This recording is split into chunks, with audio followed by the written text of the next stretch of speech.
Une régate maintenant dans la rade de Marseille, organisée par plusieurs étudiants de France. La 25e édition du Challenge Speed Dauphiné démarrait aujourd'hui. 3 équipages marseillais participaient à l'aventure. Anna Degnaud a suivi la course en hélicoptère au large du Frioul.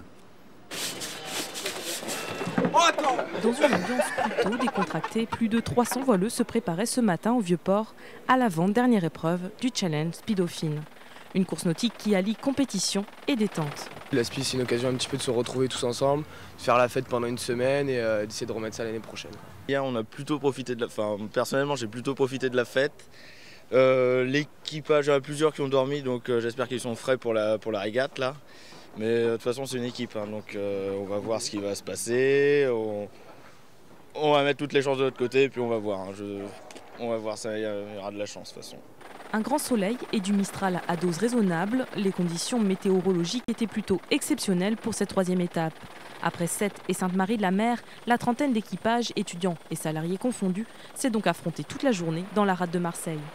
C'est une course destinée aux étudiants et aux entreprises, dans le but de les faire rencontrer dans un cadre plus convivial que les forums classiques. Donc c'est une rencontre étudiant-entreprise dans un cadre sportif et où des valeurs telles que l'esprit d'équipe, la motivation peuvent être partagées. Une 25e édition qui s'est déroulée cette année sous l'œil bienveillant du célèbre navigateur Thomas Coville, parrain de la course. C'est pas l'aventure quand même, hein, ça reste relatif. Ça a le mérite d'exister, ça a le mérite d'être là, ça a le mérite de faire se rencontrer encore une fois des gens différents dans des cadres différents.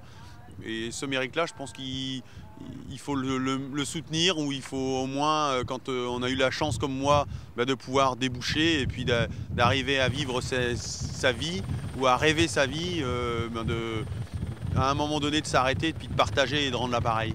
La Speed Dauphine, c'est donc une belle aventure humaine pleine de mésaventures qui s'achèvera demain.